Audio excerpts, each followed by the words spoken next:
कसं असतं, you get introduce to the concept.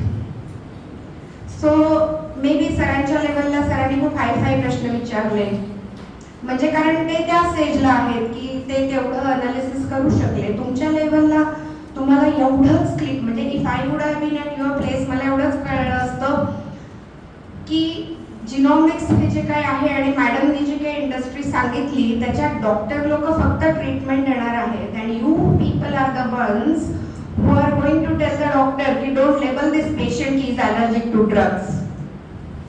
So there may be some additional factors which a pharmacist is going to tell the doctor.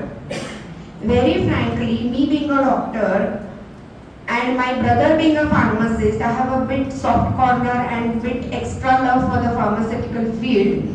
So I would say की फार्मसीच्या लोकांना जेवढं half life आणि drugs बद्दल माहिती असतं, कदाचित म्हणजे डिस्क्लेमर की not to go outside this room, पण डॉक्टर लोकांना आय थिंक रोग जास्त कळतो, औषधं फार्मासिस्टच त्यांना शिकवतात, आणि that to very humbly and very politely. मॅडमना मला एक प्रश्न होता मॅडम, की अल्की जीन वगैरे काही असतो का? म्हणजे आपण बघतो की खूप सारे अल्कोहोल ॲडिक्ट्स आपल्याला दिसतात, तर कोण ॲडिक्ट होईल आणि कोण ॲडिक्ट होणार नाही? कारण काही लोक रोज दारू पिऊन देखील ते don't become alcohol addicts, but some become. तर मॅडम हा प्रश्न बरोबर नाहीये. हा प्रश्न अशासाठी मी विचारलाय की मी ट्युबरक्युलोसिस मध्ये काम करते आणि ट्युबरक्युलोसिस मध्ये मी कालच डेथ ऑडिट केलं. मागच्या वर्षात 66 डेथ झालेले आहेत बिकॉज ऑफ, म्हणजे I will not say the deaths वर because of tuberculosis, yes, but 66 patient with tuberculosis ज्यांना टीबी होता त्यांचं मी डेथ ऑडिट केलं. त्याच्यातले 50% अल्कोहोलिक्स होते मॅडम. कारण की याच्यामध्ये न्यूरो बिहेवियरल एक फॅक्टर आहे. चौथं सायन्स मी सगळीकडे सांगते, जिनॉमिक्स, नॅनोटेक्नॉलॉजी, एआय आणि neuro behavioural sciences is going to rock this decade.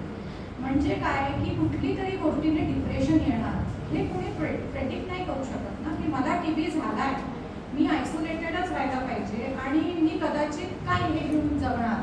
हे टॅबूइंग जे होतं, त्या टॅबूतनं जर डिप्रेशन येऊन जर लोक अल्कोहोल घेत असतील तर त्याचा आणि जीन्सचा संबंध नाही.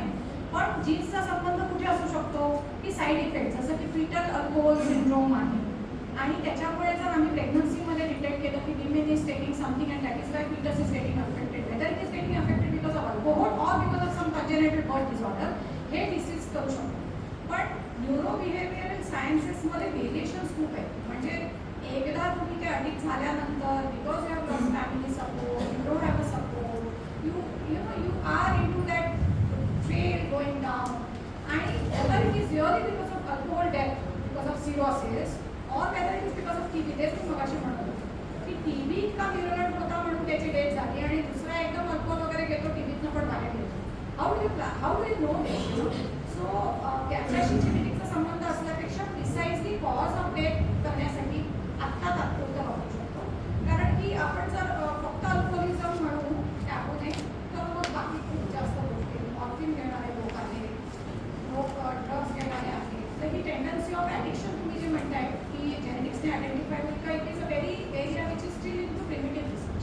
So I would request our principal sir and all the academicians की मग आपण हा प्रोजेक्ट फार्मसी कॉलेज बरोबर सुरू करू शकतो NTP प्रोग्राम बद्दल, की जसं जिनॉमिक्स तुम्ही मॅडम म्हणला, तर तसं आपल्याकडे साधारणतः मागच्या वर्षामध्ये 117 पेशंट होते. We had 117 patients of DRTB म्हणजे ड्रग रेझिस्टंट ट्युबरक्युलोसिस.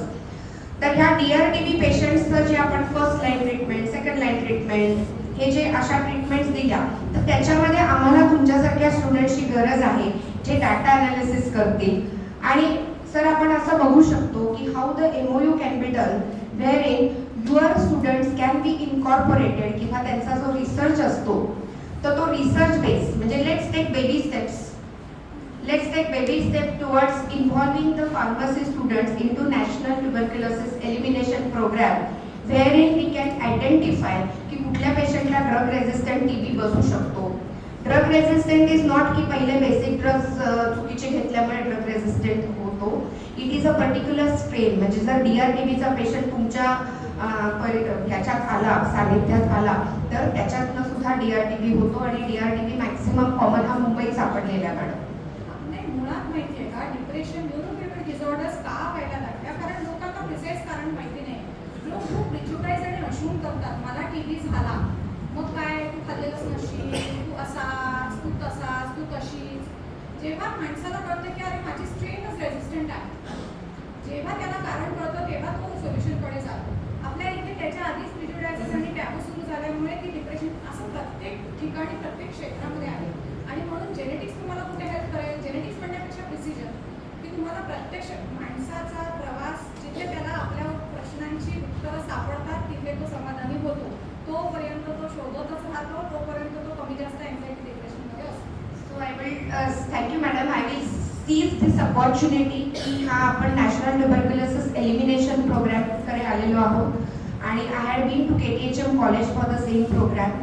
सो जसं मॅडम म्हणाल्या की न्यूट्रिशनचा प्रॉब्लेम आहे का, की येस ट्युबरक्युलोसिसच्या पेशंटमध्ये तुम्हाला ज्यांना कोणाला इंटरेस्ट आहे तर मी तुम्हाला डाटा सुद्धा प्रोव्हाइड करू शकते officially if I get a letter.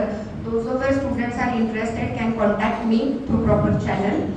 आणि त्याच्यामध्ये तुम्हाला डाटा दाखवते. तर मालन्यूट्रिशन खूप आहे. साधारण DRTBचा पेशंट आपल्याकडे आला होता तर 45 किलोचा किंवा 42 किलोचा पेशंट होता.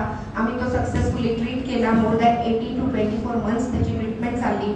त्याच्यामध्ये त्याला खूप कॉस्टली ड्रग्ज होते, म्हणजे इंजेक्टेबल्स होते, त्याच्यासाठी वेगळे कोर्स टाकावे लागले.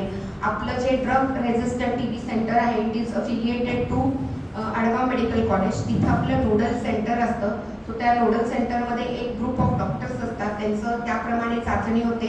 मी खूप असं वेग इकडं तिकडं जाणार नाही, पण at least I was a chairperson. So इथल्या बसलेल्या प्रत्येक स्टुडंटने TB प्रोग्रामचं नाव तरी लक्षात घ्यायला पाहिजे, नॅशनल ट्युबरक्युलोसिस एलिमिनेशन प्रोग्राम. मराठीत सांगायचं तर राष्ट्रीय क्षयरोग दूरीकरण कार्यक्रम. आणि ह्या कार्यक्रम